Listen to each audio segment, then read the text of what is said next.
Hello friends, ಇವತ್ತಿನ ಸಂಚಿಕೆಯಲ್ಲಿ ಏನಾಯಿತು ಅಂತ ನೋಡ್ಕೊಂಡು ಬರೋಣ ಬನ್ನಿ. ಕೇಶವ, ಮೀನಾ, ಅಮೂಲ್ಯ ಆರ್ಟಿಸ್ಟ್ ಹತ್ರ ಬರ್ತಾರೆ. ಏನಾಗಬೇಕಾಗಿತ್ತು ಅಂತ ಅವ್ರು ಕೇಳಿದಾಗ, ನಮಸ್ಕಾರ ಸರ್, ಇವ್ರು ನನ್ನ ಗಂಡ ಕೇಶವ ಅಂತ ಮೀನಾ ಹೇಳುವಾಗ, ಹಲೋ ಕತೆ ಏನು ಅಂತ ಹೇಳಿ, ನನ್ನ ಕ್ಯಾರೆಕ್ಟರ್ ಏನು ಅಂತ ಹೇಳಿ, ಎಲ್ಲಿಗೆ ಬರಬೇಕು ಅಂತ ಹೇಳಿ, ಲೊಕೇಶನ್ ಎಲ್ಲಿ ಅಂತ ಹೇಳಿ, ಈ ಕಿತ್ತೋಗಿರೋ ಇಂಟ್ರೊಡಕ್ಷನ್ ನನಗೆ ಬೇಕಾಗಿಲ್ಲ ಅಂತ ರಜನಿ ಸರ್ ಹೇಳ್ತಾರೆ. ಓಕೆ ಸರ್, ನಾನು ನಿಮ್ಮ ಹತ್ರ ಮಾಡಿಸೋಕ್ಕೆ ಹೊರಟಿರೋದು ಬೀದಿ ನಾಟಕ ಅಲ್ಲ, ಆದರೆ ಬೀದಿಲೇ ನಡೆಯೋ ನಾಟಕ. ನೀವು ಬಂದು ಒಬ್ಬ ಕುಡುಕನ ಗಂಡನ ಪಾತ್ರ ಮಾಡಬೇಕು ಸರ್. ಮೇಡಮ್, ನೀವು ಒಬ್ಬಳು ಇನ್ನೋಸೆಂಟ್ ಹೆಂಡ್ತಿ ಅಂತಾಳೆ ಮೀನಾ. ನನ್ನ ಕ್ಯಾರೆಕ್ಟ್ರಲ್ಲಿ ತುಂಬ ಶೇಡ್ಸ್ ಇದೆ ಅಂತಾಳೆ ಅವಳು. ಏನು ಶೇಡ್ಸ್ ಇರುತ್ತೆ, ನೀನು ಅಳ್ತಿರ್ತೀಯ, ನಾನು ತೆಗ್ದು ಬಾರಿಸ್ತಿರ್ತೀನಿ ಅಷ್ಟೇ ಅಂತಾನೆ. ಹೋಗಲಿ ಬಿಡಿ, ಎಷ್ಟು ಬೇಗ ಕ್ಯಾರೆಕ್ಟ್ರನ್ನು ಕ್ಯಾಚ್ ಮಾಡ್ಕೊಂಡ್ರಿ ಕೇಶವ, ನಾನು ಹೇಳಿಲ್ಲೇನೋ ರಜನಿ ಸರ್ ಸೂಪರ್ ಅಂತಾಳೆ ಮೀನಾ. ಏನು ಸೂಪರೋ ಮೀನಾ, ಇವರನ್ನು ಹಾಕ್ಕೊಂಡು ಏನಾದರೂ ಈ ನಾಟಕ ಮಾಡಿಬಿಟ್ರೆ ಆ ಸಿನಿಮಾ ಹಿಟ್ಟಾಗಲ್ಲ, ತೋಪು ಹಿಡ್ದೋಗುತ್ತೆ. ಇವ್ರು ಮಾಡ್ತಾ ಇರೋ ಓವರ್ ಆ್ಯಕ್ಟಿಂಗಿಗೆ ಜನ ಇವರಿಗೆ ಹೊಡೆಯಲ್ಲ, ಸೆಲೆಕ್ಟ್ ಮಾಡಿರೋ ನಮಗೆ ಹೊಡಿತಾರೆ ಅಷ್ಟೇ ಅಂತಾನೆ ಕೇಶವ. ಯಾರಿಗೆ ಹೇಳ್ತಿದ್ಯಾ ಸಿನಿಮಾ ತೋಪು ಅಂತ? ನೋಡು ಅಂತಾನೆ ರಜನಿ ಸರ್. ನೋಡ್ತಾ ಇದ್ದೀನಿ, ಏನು ಕಾಣಿಸ್ತಿಲ್ಲ ಅಂತಾನೆ ಕೇಶವ. ಪ್ರಪಂಚದಲ್ಲಿರೋ ಯಾರಿಗೆ ಬೇಕಿದ್ರೂ ಅವಮಾನ ಮಾಡ್ಬೋದು, ನನ್ನ ಗಂಡಂಗೆ ಹೊಡೆಯೋದು ಬಡಿಯೋದು ಅವಮಾನ ಮಾಡಿದ್ದೇನಿದ್ರು ನಾನೇ. ಏನು ಆ್ಯಕ್ಟಿಂಗ್ ಬೇಕು, ಬೇಗ ಹೇಳು, ಕಮಾನ್ ಅಂತಾಳೆ ಅವನ ಹೆಂಡ್ತಿ. ಈಗ ಕೋತಿ ಡಿಫ್ರೆಂಟ್ ಸಿಚುವೇಷನಲ್ಲಿ ಹೇಗೆ ಆ್ಯಕ್ಟಿಂಗ್ ಮಾಡುತ್ತೆ ಅಂತ ತೋರಿಸ್ಬೇಕು. ನೀವು ತೋರಿಸ್ತೀರಾ ಇವಾಗ? ಕೋಪ ಬಂದಿರೋ ಕೋತಿ, ಜ್ವರ ಬಂದಿರೋ ಕೋತಿ, ಎಣ್ಣೆ ಹೊಡೆದಿರೋ ಕೋತಿ, ಕನ್ನಿ ಕೋತಿ ಥರ ಆ್ಯಕ್ಟ್ ಮಾಡಿ ಅಂತಾನೆ ಕೇಶವ. ಇಬ್ಬರು ಆ್ಯಕ್ಟಿಂಗ್ ಮಾಡ್ತಾರೆ. ಸೂಪರ್, ಯುವರ್ ಸೆಲೆಕ್ಟೆಡ್ ಅಂತಾನೆ ಕೇಶವ. ನಮ್ಮ ಡೇಟ್ ಯಾವಾಗ, ಎಲ್ಲಿಗೆ ಬರಬೇಕು, ಪೇಮೆಂಟ್ ಎಷ್ಟು ಅಂತಾರೆ ರಜನಿ ಸರ್. ಇವತ್ತೇ, ತುಂಬ ಹೊತ್ತಾಗಲ್ಲ, ನಾವು ಒಂದು ಜಾಗ ಕರ್ಕೊಂಡು ಹೋಗ್ತೀವಿ, ಅಲ್ಲಿ ನೀವು ತುಂಬ ಕುಡ್ದಿರೋ ಥರ ನಿಮ್ಮ ಹೆಂಡ್ತಿಗೆ ದುಡ್ಡು ಕೊಡು ಅನ್ನೋ ಥರ ಬಾರಿಸ್ತಿರ್ಬೇಕು. ನಿಮ್ಮ ಹೆಂಡ್ತಿ ಇನ್ನೋಸೆಂಟ್ ಹೆಂಡ್ತಿ ಥರ ಹತ್ಕೊಂಡು ದುಡ್ಡು ಕೊಡಲ್ಲ ಅಂತಿರ್ತಾರೆ, ಮತ್ತೆ ಕೋಪ ಮಾಡಿಕೊಂಡು ಸರಿ ಬಾರಿಸ್ಬೇಕು. ಆ ಗ್ಯಾಪಲ್ಲಿ ವಲ್ಲಭ ಅನ್ನೋರು ಒಬ್ಬರು ಬರ್ತಾರೆ, ನಿಮಗೆ ಹೊಡಿತಾರೆ ಅಂತಾಳೆ ಮೀನಾ. ಜಸ್ಟ್ ಸ್ಟಾಪ್ ಇಟ್, ವಲ್ಲಭ ನನಗೆ ಹೊಡಿತಾರೆ? ಆಗೋದಿಲ್ಲ, ನಾನು ಹೊಡೆಸ್ಕೊಂಡ್ರೆ ನನ್ನ ಇಮೇಜ್ ಬಿದ್ದು ಹೋಗುತ್ತೆ, ನನ್ನ ಫ್ಯಾನ್ಸ್ ಎಲ್ಲ ಆಗ್ತಾರೆ ಇವನು ಅಂತಾರೆ ರಜನಿ ಸರ್. ಅದು ಬರೀ ನಾಟಕ ಅಲ್ವಾ, ನೀವು ಹೊಡೆಯೋದನ್ನು ಜನ ನೋಡಿದ್ದಾರೆ, ಆದರೆ ನೀವು ಹೇಗೆ ಹೊಡ್ಸ್ಕೋತೀರಾ ಅಂತ ಜನಕ್ಕೆ ಆಸೆ ಇರಲ್ವಾ, ಅದರಲ್ಲೂ ನಿಮ್ಮ ಅಭಿಮಾನಿಗಳು ಅಂತಾಳೆ ಮೀನಾ. ಓಕೆ, ನಾನು ಮಾಡ್ತೀನಿ. ಹೌದು, ವಲ್ಲಭ ಅಂದರೆ ಯಾರು, ಅವ್ರು ಬಂದಾಗ ನನಗೆ ಹೇಗೆ ಗೊತ್ತಾಗುತ್ತೆ ಅಂತಾರೆ ರಜನಿ ಸರ್. ನನ್ನ ಮೈನ ಅಂತಾಳೆ ಮೀನಾ. ಅವನ್ನ ಹೇಗೆ ಕಂಡುಹಿಡಿಯೋದು ಅಂತಾರೆ ರಜನಿ ಸರ್. ಕಂಡುಹಿಡಿಯೋದು ಬೇಡ, ಈ ಗ್ಯಾಪಲ್ಲಿ ಒಬ್ಬ ಸ್ಮಾರ್ಟಾಗಿ ಎಂಟ್ರಿ ಕೊಡ್ತಾನೆ, ಅವನೇ ವಲ್ಲಭ ಅಂತಾನೆ ಕೇಶವ. ಆದರೂ ಅಂತಾನೆ ಅವನು. ಆಗ ಅಮೂಲ್ಯ ಫೋನಲ್ಲಿರೋ ಫೋಟೋ ತೋರಿಸ್ತಾಳೆ. ಸರಿ ಬಿಡಿ ಅಂತಾರೆ ರಜನಿ ಸರ್. ಆಗ ಕೇಶವ ಒಂದು ಕಲ್ಲನ್ನು ಎತ್ಕೊಂಡು, ಏನು ಗೊತ್ತಾ, ಇವತ್ತು ನೀವು ನಾಟಕದಲ್ಲಿ ಏನಾದರೂ ಹೆಚ್ಚು ಕಮ್ಮಿ ಆದರೆ 32 ಹಲ್ಲಲ್ಲಿ 2 ಹಲ್ಲು ಉಳಿದಿರುತ್ತೆ ಅಂತ ಕಲ್ಲನ್ನು ಬಿಸಾಕಿ ಬನ್ನಿ ಹೋಗೋಣ ಅಂತ ಕೇಶವ ಹೋಗ್ತಾನೆ. ಈಚೆ ಗಿರಿಜಾ ಮನೆಯಲ್ಲಿ ಮೀನಾಗೆ ಕಾಯ್ತಿರ್ತಾರೆ. ಆಗ ಮೀನಾ ಬರ್ತಾಳೆ. ಮೀನಾ, ಹೋದ ಕೆಲಸ ಏನೈತೆ, ಅದ್ಯಾವುದೋ ನಾಟಕ ಮಾಡೋರು ಸಿಕ್ಕಿದ್ರ, ಒಪ್ಕೊಂಡ್ರ ಅಂತಾರೆ ಗಿರಿಜಾ. ಹ್ಞೂ ಅತ್ತೆ, ಹೋದ ಕೆಲಸ ಏನೋ ಆಯಿತು, ಆದರೆ ದಾರಿಯಲ್ಲಿ ಸಿಕ್ಕಿರೋ ಒಬ್ಬರು ರಾಣಿ ವಿಷಯ ಹೇಳಿದರು ಅಂತಾಳೆ ಮೀನಾ. ಯಾವ ರಾಣಿನೇ ಅಂತಾರೆ ಗಿರಿಜಾ. ಅದೇ ಅತ್ತೆ ಹೇಳ್ತಿದ್ದೀನಲ್ಲ, ಕಾವೇರಿ ಅಕ್ಕ ಅಂತ ಒಬ್ಬರು ಇದ್ದಾರೆ, ಅದೇ ಜೈಲಲ್ಲಿದ್ದಾರೆ ಅಂತ, ಅವ್ರ ಜೊತೆ ಅವ್ರ ಮಗಳು ಕೂಡ ಜೈಲಲ್ಲಿ ಇರ್ತಾಳೆ ಅಂತಾಳೆ ಮೀನಾ. ಹೌದೌದು ಗೊತ್ತಾಯ್ತು ಅಂತಾರೆ ಗಿರಿಜಾ. ಈಗ ಆ ಪುಟ್ಟ ಹುಡುಗಿ ರಾಣಿ ಜೈಲಿಂದ ಆಚೆ ಬಂದಿದ್ದಾಳೆ, ಕಾವೇರಿ ಅಕ್ಕನ ಅಣ್ಣನ ಮನೇಲಿ ಇರ್ತಾಳಂತೆ ಅತ್ತೆ. ಏನು ಗೊತ್ತಾ, ಅವಳು ಅಷ್ಟು ಚಿಕ್ಕವಳಾದರೂ ಅವಳ ಅಮ್ಮನ ಜೈಲಿಂದ ಆಚೆ ಕರ್ಕೊಂಡು ಬರಬೇಕು ಅಂತ ಯೋಚನೆ ಮಾಡ್ತಿದ್ದಾಳೆ ಅಂತಾಳೆ ಮೀನಾ. ನೋಡಿ ಮೀನಾ, ಆ ಮಗು ಅಮ್ಮ ಜೈಲಿಂದ ಮನೆಗೆ ಬರಲಿ ಅಂತ ಎಷ್ಟು ಒದ್ದಾಡ್ತಿದ್ದಾಳೆ. ನಾವು ನಮ್ಮನೆ ಮಗ ಮನೆ ಬಿಟ್ಟು ಹೋಗಿದ್ದಾನೆ, ಆದಷ್ಟು ಬೇಗ ಮನೆ ಸೇರಲಿ ಅಂತ ಒದ್ದಾಡ್ತಿದ್ದೀವಿ. ನಾನಂತೂ ಹೆತ್ತು ಮಗನ ವಿಷಯದಲ್ಲಿ ಎಂಥ ಸಹಾಯಕಳಾಗ್ಬಿಟ್ಟಿದ್ದೀನಿ ಕಣೆ ಅಂತ ಗಿರಿಜಾ ಹೇಳ್ತಾರೆ. ಅಯ್ಯೋ ಅತ್ತೆ, ಬೇಜಾರಾಗಬೇಡಿ. ನಾನು ಈ ವಿಷಯನ ಹೇಳಬಾರ್ದಿತ್ತು. ಮಾವ ಬರೋ ಟೈಮ್ ಆಯಿತು, ನಿಮಗೆ ಹೇಳಿದ್ದೆಲ್ಲ ನೆನಪಿದೆ ಅಲ್ವಾ, ನಾನು ಕೇಶವ ಆ ಜಾಗದಲ್ಲಿರ್ತೀವಿ, ಬೇಗ ಮಾವನ ಕರ್ಕೊಂಡು ಬಂದುಬಿಡಿ ಸರಿನಾ ಅಂತ ಮೀನಾ ಹೋಗ್ತಾಳೆ. ಈಚೆ ವಲ್ಲಭ ಫುಡ್ ಡೆಲಿವರಿ ಮಾಡುವಾಗ ಅಮೂಲ್ಯ ಅವನಿಗೆ ಕಾಲ್ ಮಾಡ್ತಾಳೆ.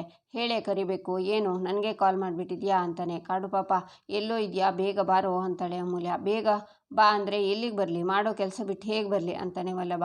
ನಾನು ತರಕಾರಿ ತರೋಣ ಅಂತ ಆಚೆ ಬಂದಿದ್ನಾ, ಇಲ್ಲಿ 4 ಜನ ಪೊರ್ಕಿಗಳು ನನಗೆ ತುಂಬ ರೇಗಿಸ್ತಿದ್ದಾರೆ, ನನಗೆ ತುಂಬ ಭಯ ಆಗ್ತಿದೆ, ಬೇಗ ಬಾರೋ ಪ್ಲೀಸ್ ಅಂತಾಳೆ ಅಮೂಲ್ಯ. ನಿನ್ನನ್ನು ರೇಗಿಸ್ತಿದ್ದಾರೆ ಅಂದರೆ ಆ ಹುಡುಗರು ಯಾವ ರೇಂಜಿಗೆ ಬರ್ಗೆಟ್ಟಿರಬೇಕು ಅಂತಾನೆ ವಲ್ಲಭ. ಕಾಡು ಪಾಪ, ತಮಾಷೆ ಸಾಕು, ಅವ್ರು ಏನೇನೆಲ್ಲ ಹೇಳ್ತಿದ್ದಾರೆ ಗೊತ್ತಾ, ಏನೇನೆಲ್ಲ ಕಮೆಂಟ್ ಮಾಡ್ತಿದ್ದಾರೆ ಗೊತ್ತಾ, ಪ್ಲೀಸ್ ಕಣೋ ಬೇಗ ಬಾರೋ ಅಂತಾಳೆ ಅಮೂಲ್ಯ. ಹೌದಾ, ಏಯ್ ಮೊಸರು ಪ್ಯಾಕೆಟು ಅವರಿಗೆಲ್ಲ ನಾನು ಯಾಕೆ, ಒಂದು ಕೆಲಸ ಮಾಡು, ನಿನ್ನ ಮುಖನ ಅವರಿಗೆ ಕ್ಲೋಸಪ್ಪಲ್ಲಿ ತೋರಿಸ್ಬಿಡು, ಆವಾಗ ಮೂರ್ಛೆ ತಪ್ಪಿ ಬಿದ್ದು ಹೋಗ್ಬಿಡ್ತಾರೆ. ಅವ್ರು ಮೂರ್ಛೆ ತಪ್ಪಿ ಹೋದ್ಮೇಲೆ ಅವತ್ತು ಹಿತ್ತಲಲ್ಲಿ ನನ್ನ ಬೆನ್ನ ಮೇಲೆ ಬ್ರೇಕ್ ಡ್ಯಾನ್ಸ್ ಮಾಡಿದೆಯಲ್ಲ ಹಾಗೆ ಬ್ರೇಕ್ ಡ್ಯಾನ್ಸ್ ಮಾಡಿಬಿಡು, ಆವಾಗ ಎಲ್ಲ ಒಮಿಟ್ ಮಾಡಿ ಶಿವನ ಪಾದ ಸೇರಿಸ್ಕೋತಾರೆ ಅಂತಾನೆ ವಲ್ಲಭ. ಏನು ಕಾಡು ಪಾಪ ನೀನು, ಜೋಕ್ ಮಾಡೋ ಟೈಮ್ ಆಯಿತು, ನಾನು ಇಷ್ಟು ಸೀರಿಯಸ್ ಆಗಿ ಹೇಳ್ತಿದ್ದೀನಿ, ನೀನು ನೋಡಿದರೆ ಗೂಬೆ ಥರ ಕಾಮಿಡಿ ಮಾಡ್ತಿದ್ದೀಯಲ್ಲ ಅಂತಾಳೆ ಅಮೂಲ್ಯ. ಅಷ್ಟೊಂದು ಸೀರಿಯಸ್ ಆಗಿದೆಯಾ ಅಂತಾನೆ ವಲ್ಲಭ. ಹೂ ಕಣೋ, ನಿನ್ನ ಮೇಲೆ ಪ್ರಾಮಿಸ್, ಬೇಗ ಬಾ ಆಯಿತಾ, ನಾನೀಗ ಪಾಪಣ್ಣನ ಮಿಲಿಟ್ರಿ ಹೋಟೆಲ್ ಇದೆಯಲ್ಲ ಅಲ್ಲಿದ್ದೀನಿ, ಬೇಗ ಬಾ ಆಯ್ತಾ ಅಂತ ಕಾಲ್ ಕಟ್ ಮಾಡ್ತಾಳೆ ಅಮೂಲ್ಯ. ಇವಳನ್ನು ಯಾರು ರೇಗಿಸ್ತಾರೆ ಅಂತ ನೋಡೋಕಾದ್ರೂ ನಾನು ಬೇಗ ಹೋಗಬೇಕು ಅಂತ ವಲ್ಲಭ ಹೊರಡ್ತಾನೆ. ಪ್ಲ್ಯಾನ್ ಸಕ್ಸಸ್ ಆದರೆ ಸಾಕಪ್ಪ ಅಂತಾಳೆ ಅಮೂಲ್ಯ. ಈಚೆ ಗಿರಿಜಾ ನಂದನ್ ರೋಡಲ್ಲಿ ನಡ್ಕೊಂಡು ಬರ್ತಾ ಇರ್ತಾರೆ. ಚೌಡೇಶ್ವರಿ ದೇವಸ್ಥಾನ ಅಲ್ವಾ ನೀನು ಹೇಳಿದ್ದು, ಅದಕ್ಕೆ ಈ ರಸ್ತೆಯಲ್ಲಿ ಯಾಕೆ ಬಂದೆ, ಆ ಕಡೆಯಿಂದ ರಸ್ತೆಯಲ್ಲಿ ಹೋಗಿದ್ರೆ ಹತ್ರ ಅಲ್ವಾ ಅಂತಾರೆ ನಂದನ್. ಅದು ಆ ರಸ್ತೆನ ಯಾರೋ ಅಗ್ಬಿಟ್ಟಿದ್ದಾರೆ ಅಂತಾರೆ, ಪಕ್ಕದ ಮನೆ ಜಲಜಾಕ್ಷಿ ಇಲ್ವಾ, ಅವ್ರು ಈಗ ತಾನೇ ಹೇಳಿದರು ಅಂತಾರೆ ಗಿರಿಜಾ. ಬೆಳಿಗ್ಗೆ ತಾನೇ ನಾನು ಹೋಗಿದ್ದೀನಿ, ಈ ಮುನ್ಸಿಪಾಲ್ಟಿ ಅವರದ್ದು ಬರೀ ಅಗಿಯೋದೇ ಆಯ್ತಲ್ಲ ಅಂತಾರೆ ನಂದನ್. ಬೆಳಿಗ್ಗೆ ಚೆನ್ನಾಗಿತ್ತಂತೆ, ಈಗ ತಾನೇ ಅಗ್ಬಿಟ್ಟಿದ್ದಾರೆ ಅಂತ ಫೋನಲ್ಲಿ ರೀ, ಅದು 14ನೇ ಬಿ ಗಲ್ಲಿ ಅಲ್ವಾ ಅಂತ ಮೀನಾಗೆ ಕೇಳೋ ಹಾಗೆ ಹೇಳ್ತಾರೆ ಗಿರಿಜಾ. ಹೌದು, ಅದ್ಯಾಕೆ ಕೇಳ್ತಿದ್ಯಾ ಅಂತಾರೆ ನಂದನ್. ಸುಮ್ಮನೆ ಬನ್ನಿ ಹೋಗೋಣ ಅಂತಾರೆ ಗಿರಿಜಾ. ಅದನ್ನು ಕೇಶವ ಮೀನಾ ಕೇಳಿಸ್ಕೋತಾರೆ. ಈಚೆ ಕೇಶವ ಮೀನಾ ಅವ್ರು ಬಂದರು, ನೀವು ಶುರು ಮಾಡಿ ಅಂತಾನೆ. ಆಗ ರಜನಿ ಸರ್ ಹೆಂಡ್ತಿನ ಹೇಳ್ಕೊಂಡು ಬಂದು ರೋಡಲ್ಲಿ ನಂದನ್ ಗಿರಿಜಾ ಮುಂದೆನೇ ತಳ್ತಾರೆ. ರೀ ಬಿಡ್ರಿ ಅಂತ ಕೂಗ್ತಾಳೆ ಹೆಂಡ್ತಿ. ಏನು ಮಾಡ್ತೀಯೋ ಗೊತ್ತಿಲ್ಲ, ನನಗೆ ಕುಡಿಯೋಕ್ಕೆ ದುಡ್ಡು ಬೇಕು, ದುಡ್ಡು ಕೊಡು ಅಂತಾರೆ ರಜನಿ ಸರ್. ದುಡ್ಡು ಅಂತ ಕೇಳಿದರೆ ಎಲ್ಲಿಂದ ತೊಗೊಂಡು ಬಂದು ಕೊಡಲಿ ರೀ, ಹೊಡಿಬೇಡ್ರಿ ಪ್ಲೀಸ್ ಅಂತಾಳೆ ಹೆಂಡ್ತಿ. ಆಗ ಜನ ಎಲ್ಲ ಸೇರಿ ಅವರನ್ನೇ ನೋಡ್ತಿರ್ತಾರೆ. ಈಚೆ ಮೀನಾ ಕೇಶವ ಅಡಗಿಕೊಂಡು ನೋಡ್ತಿರ್ತಾರೆ. ವಲ್ಲಭ ಬರಲೇ ಇಲ್ವಲ್ಲ ಅಂತಾಳೆ ಮೀನಾ. ವಲ್ಲಭ ಯಾರು, ಕೇಶವನ್ ತಮ್ಮ, ಲೇಟಾಗಿ ಬಂದರು, ಲೇಟೆಸ್ಟ್ ಆಗಿ ಬರ್ತಾನೆ ನೋಡು, ಬಂದೇ ಬಿಟ್ಟ ಅಂತಾನೆ ವಲ್ಲಭ ಅಮೂಲ್ಯ ಹತ್ರ ಬಂದು, ಏನೇ ಕಾಲ್ ಮಾಡಿದ್ದು, ಎಲ್ಲಿ ಆ ಪೊರ್ಕೆಗಳು ಅಂತಾನೆ ವಲ್ಲಭ. ಅವರಿಗೆ ನಾನು ಚೆನ್ನಾಗಿ ಬೈದು ಹೊಡೆದ್ಬಿಟ್ಟಿದ್ದೀನಿ ಅಂತ ಹೇಳಿದ್ನ, ಹೆದರ್ಕೊಂಡು ಹೋಗ್ಬಿಟ್ರು ಅಂತಾಳೆ ಅಮೂಲ್ಯ. ನಾನು ಅದನ್ನೇ ತಾನೇ ಹೇಳಿದ್ದು, ಹೆಣ್ಮಕ್ಳು ಹೀಗೆ ಯಾವಾಗಲೂ ಸ್ಟ್ರಾಂಗ್ ಆಗಿರಬೇಕು, ಆದರೂ ಸುಮ್ಮನೆ ಟೈಮ್ ವೇಸ್ಟ್ ಆಗೋಯ್ತು, ಬಾ ಹೋಗೋಣ ಅಂತಾನೆ ವಲ್ಲಭ. ಆಗ ಅಮೂಲ್ಯ ಅಯ್ಯಯ್ಯೋ ಅಂತ ಏನಾಯಿತು ಅಂತಾನೆ ವಲ್ಲಭ. ಕಾಡು ಪಾಪ ಅಲ್ಲಿ ನೋಡು ಅಂತಾನೆ ಅಮೂಲ್ಯ. ಈಚೆ ರಜನಿ ಸರ್, ನನಗೀಗ ದುಡ್ಡು ಬೇಕು, ಹೆಂಗೆ ಕೊಡ್ತೀಯೋ ಅಂತಾನೆ. ರೀ ನಾನು ತಾಳಿನ ಅಡ ಇಟ್ಟಾಯಿತು, ಓಲೆನೂ ಅಡ ಇಟ್ಟಾಯಿತು, ಮನೆಯೂ ಅಡ ಇಟ್ಟಾಯಿತು, ಇನ್ನು ನನ್ನ ಜೀವ ಅಡ ಇಡಬೇಕು ಅಷ್ಟೇ ರೀ ಅಂತಾರೆ ಹೆಂಡ್ತಿ. ಅಯ್ಯೋ ಪಾಪ ರೀ, ಆ ಹೆಂಗಸನ್ನ ನೋಡ್ತಿದ್ರೆ ನನಗೆ ಸಂಕಟ ಆಗ್ತಿದ್ದೀರಿ ಅಂತಾರೆ ಗಿರಿಜಾ.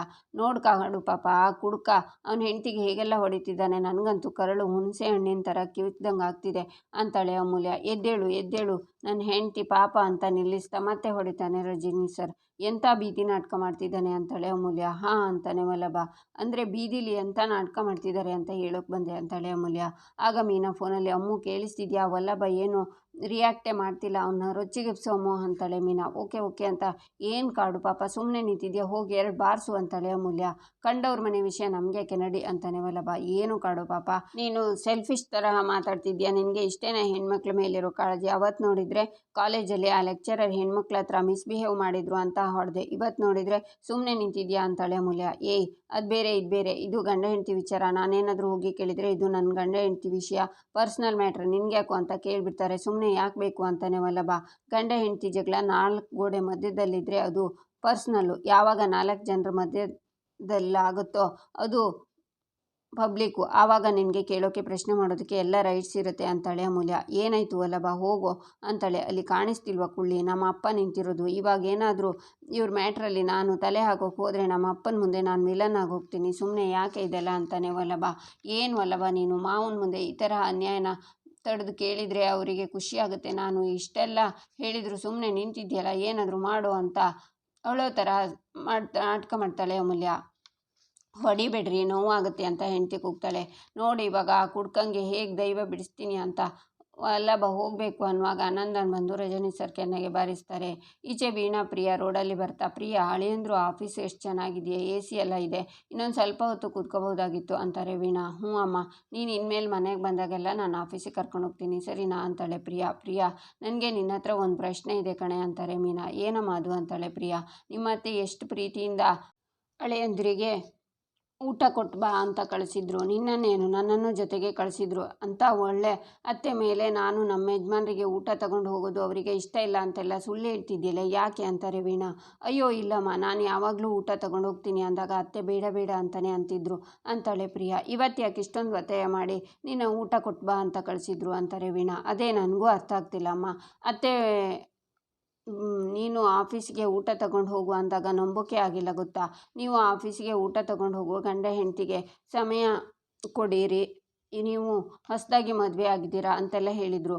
ಆಮೇಲೆ ನೀನು ಬಂದು ಗಂಡ ಹೆಂಡತಿ ಮಧ್ಯೆ ನಾನು ಯಾಕೆ ಅಂತ ಕೇಳಿದಾಗ ನೀವು ಅವ್ರ ಜೊತೆ ಹೋದರೆ ಗೌರವ ಇರುತ್ತೆ, ಗಂಡ ಹೆಂಡತಿ ಆಫೀಸಲ್ಲಿ ಏಕಾಂತವಾಗಿ ಹೇಗಿರೋಕ್ಕಾಗುತ್ತೆ ಅಂತ ವರ್ಷನೇ ಬದಲು ಮಾಡಿದರು. ನನಗಂತೂ ಏನೂ ಅರ್ಥನೇ ಆಗಲಿಲ್ಲ ಅಮ್ಮ ಅಂತಾಳೆ ಪ್ರಿಯಾ. ಮಗಳೇ, ನಿಮ್ಮ ಅತ್ತೆ ಯಾಕೋ ನಾಗವಲ್ಲಿ ಗಂಗಾ ಥರ ಆಡ್ತಿದ್ದಾರೆ, ಇದನ್ನೆಲ್ಲ ನೋಡ್ತಿದ್ರೆ ನನಗೇನೋ ಅನುಮಾನ ಬರ್ತಿದೆ ಕಣೆ ಅಂತಾರೆ ವೀಣಾ. ಏನಮ್ಮ ಅದು ಅಂತಾಳೆ ಪ್ರಿಯಾ. ಇವರೆಲ್ಲ ಬಲವಂತ ಮಾಡಿ ನಿನ್ನ ಹೊರಗಡೆ ಕಳಿಸಿದ್ರು ಅಂದರೆ ಇವರೆಲ್ಲ ಸೇರಿ ಆ ವಲ್ಲಭನ ವಿಚಾರದಲ್ಲಿ ಏನೋ ಕಿತಾಪತಿ ಮಾಡ್ತಿದ್ದಾರೆ ಅಲ್ವೇನೆ ಅಂತಾರೆ ವೀಣಾ. ಹೌದಮ್ಮ ಅಂತಾಳೆ ಪ್ರಿಯಾ. ಹೌದು ಕಣೆ, ದಡ್ಡಿ ಈ ವೀಣಾ ತಲೆಗೆ ಇದು ಹೊಳಿಲೇ ಇಲ್ವಲ್ಲ, ಅದೇನು ಮಾಡೋಕ್ಕೆ ಹೊರಟಿದ್ದಾರೋ ನೋಡೇ ಬಿಡೋಣ, ಅದನ್ನು ತಡೆದು ಬಿಡೋಣ, ನಡಿ ನನ್ನ ಜೊತೆ ಅಂತಾರೆ ವೀಣಾ. ಈಚೆ ರಜನಿ ಸರ್ ನಂದನ್ ನೋಡಿ, ಇವನು ಅಲ್ಲ, ನನ್ನ ನಿಜವಾಗ್ಲೂ ಹೊಡೆದೇ ಬಿಟ್ನಲ್ಲ, ವಲ್ಲಭ ಅಂತೂ ಅಲ್ಲ, ಸ್ಪೆಷಲ್ ಅಪಿಯರೆನ್ಸ್ ಇರಬೇಕು ಆದರೂ ಓವರ್ ಆ್ಯಕ್ಟಿಂಗ್ ಮಾಡ್ತವನೆ, ನಾನು ಬಿಡಲ್ಲ ಅಂತ. ಯಾವನೋ ನೀನು, ನನಗ್ಯಾಕೋ ಹೊಡೆದೆ ಅಂತಾನೆ. ಯಾಕೋ ಹೆಣ್ಮಕ್ಳನ್ನ ನಡು ರಸ್ತೆಯಲ್ಲಿ ಹೊಡಿತಿದ್ಯಾ ಯಾಕೆ ಅಂತಾರೆ ನಂದನ್. ನನ್ನ ಹೆಂಡ್ತಿ ನನ್ನಿಷ್ಟ, ನೀನು ಯಾವನೋ ಕೇಳೋಕ್ಕೆ ಅಂತಾರೆ ರಜನಿ ಸರ್. ಆಗ ನಂದನ್ ಮತ್ತೆ ಕೆನ್ನೆಗೆ ಬಾರಿಸ್ತಾರೆ. ಮೀನಾ ಅಮೂಲ್ಯ ಎಲ್ಲರೂ ತಲೆ ಚಚ್ಕೋತಾರೆ. ವಲ್ಲಭ ಹೊಡಿಲಿ ಅಂದರೆ ಇವ್ರು ಯಾಕಪ್ಪ ಹೊಡಿತಿದ್ದಾರೆ ಅಂತಾರೆ ಗಿರಿಜಾ.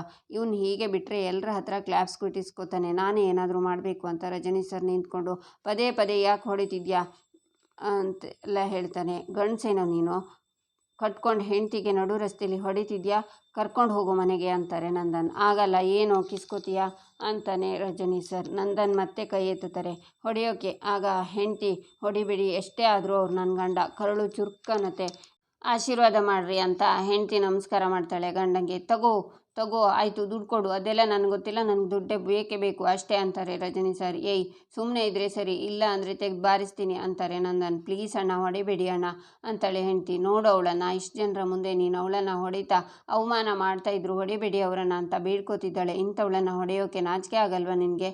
ಆಗ ರಜನಿ ಸರ್ ಹೆಂಡ್ತಿ ಕೆನ್ನೆಗೆ ಹೊಡೆದು, ಈಗ ಏನು ಕಿಸ್ಕೋತೀಯ ಅಂತಾನೆ. ಏಯ್, ಹೆಂಡ್ತಿ ಅಂದರೆ ನೀನು ಹೊಡೆದಾಗ ಹೊಡೆಸ್ಕೊಳ್ಳೋ ಬೊಂಬೆ ಅಲ್ಲ ಕಣೋ, ಅವಳಿಗೂ ಒಂದು ಜೀವ ಇದೆ, ಅವಳಿಗೂ ಒಂದು ಜೀವನ ಇದೆ, ನಿನ್ನ ಕಷ್ಟ ಸುಖ ಎಲ್ಲದರ ಜೊತೆ ನಿಂತ್ಕೊಳ್ಳೋಳು ನಿನ್ನ ಹೆಂಡ್ತಿ ಕಣೋ. ನೀನು ದುಡ್ದು ತರದೇ ಇದ್ದರೂ ನೀನು ಉಪವಾಸ ಇರಬಾರ್ದು ಅಂತ ಏನೋ ಒಂದು ಇಷ್ಟು ಬೇಯಿಸಿ ಹಾಕೊಳ್ಳು ಕಣೋ. ನೀನು ಕುಡುಕ ಅಂತ ಇಡೀ ಸಮಾಜ ನಿನಗೆ ಮರ್ಯಾದೆ ತೆಗಿತಿದ್ರು, ನಿನಗೆ ಗೌರವ ಕೊಡೋಳು ಅವಳು ಮಾತ್ರ ಕಣೋ. ಈಗಲೂ ನೀನು ಅವಳಿಗೆ ಹೊಡಿತೀನಿ ಬಡಿತೀನಿ ಅಂತಿದ್ರು ನನ್ನ ಗಂಡಂಗೆ ಹೊಡಿಬೇಡಿ ಅಂತ ಬೇಡ್ಕೋತಿದ್ದಾಳೆ ಅವಳು ಕಣೋ ನಿನ್ನ ಹೆಂಡ್ತಿ ಅಂದರೆ.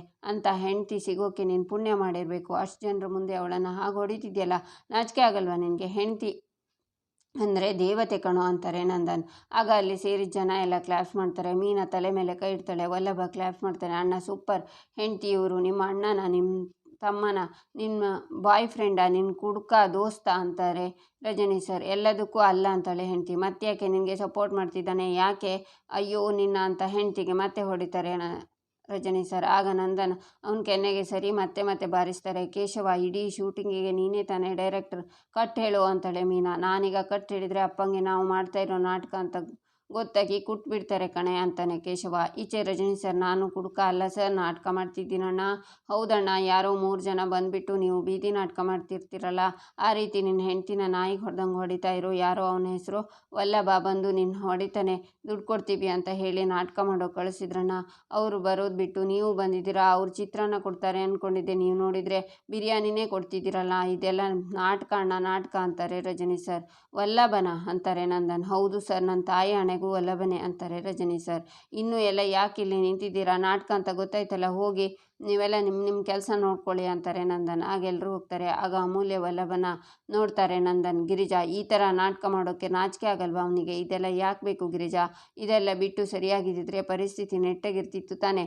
ಅವನಷ್ಟಕ್ಕೆ ಅವನು ಮನೆ ಬಿಟ್ಟು ಹೋಗಿದ್ದಕ್ಕೆ ಈ ತರಹ ಎಲ್ಲ ನಾಟಕ ಆಗ್ತಾ ಇರೋದು ಯಾಕೆ? ನನ್ನ ಮನಸ್ಸು ಗೆಲ್ಲೋದಕ್ಕೆ ಸಾಧ್ಯ ಆದರೆ ನ್ಯಾಯವಾಗಿ ನಡ್ಕೊಂಡು ನನ್ನ ಮನ್ನಣೆ ಪಡಿಬೇಕು, ಈ ಥರ ಅಡ್ಡದಾರಿ ಹಿಡಿಯೋದಲ್ಲ. ಈ ಥರ ಎಲ್ಲ ನಡ್ಕೊಂಡು ನನ್ನ ಮನಸ್ಸನ್ನು ಗೆಲ್ಬೋದು ಅಂತ ಅಂದ್ಕೊಂಡಿದ್ರೆ ಅದು ತಪ್ಪು ಕಲ್ಪನೆ ಅಂತ ಹೇಳು ಗಿರಿಜಾ. ಮತ್ತೆ ಈ ಥರ ನೋಡಿಕೊಂಡ್ರೆ ಅವನ ಬಗ್ಗೆ ಇದ್ದಿದ್ದು ಚೂರುಪಾರು ಗೌರವನೂ ಹಾಳಾಗುತ್ತೆ, ಇನ್ನೂ ಕೆಳಮಟ್ಟಕ್ಕೆ ಹೋಗ್ತಾನೆ ಗಿರಿಜಾ ಅಂತ ನಂದನ್ ಹೋಗ್ತಾರೆ. ಈಚೆ ಮೀನಾ ಮನೆಯಲ್ಲಿ ವಲ್ಲಭನ ಹತ್ರ, ಸಾರಿ ಕಣೋ, ಇಷ್ಟೆಲ್ಲ ಆಗಿದ್ದು ನನ್ನಿಂದಾನೆ, ನಾಟಕದ ಐಡಿಯಾ ಕೊಟ್ಟಿದ್ದೆ ನಾನು. ಮಾವ ನಿನ್ನ ಒಳ್ಳೆ ಮನಸ್ಸು ನೋಡಿಲ್ವಲ್ಲ, ಈ ನಾಟಕದಿಂದ ನಿನ್ನ ಒಳ್ಳೆ ಮನಸ್ಸೇನು ಅಂತ ಅವರಿಗೆ ಅರ್ಥ ಆಗುತ್ತೆ, ನಿನ್ನ ಮೇಲಿರೋ ಕೋಪ ಕಡಿಮೆ ಆಗುತ್ತೆ, ಈ ಥರ ಮಾಡಿದ್ವಿ. ಆದರೆ ಅಂತಾಳೆ ಮೀನಾ, ನಮ್ಮ ಪ್ಲ್ಯಾನ್ ಎಲ್ಲ ಉಲ್ಟಾ ಆಗೋಯ್ತು ಕಣೋ ಅಂತಾನೆ ಕೇಶವ. ಈ ಒಳ್ಳೆತನ ಅನ್ನೋದು ಪ್ರದರ್ಶನಕ್ಕಿಡುವಂಥದ್ದಲ್ಲ.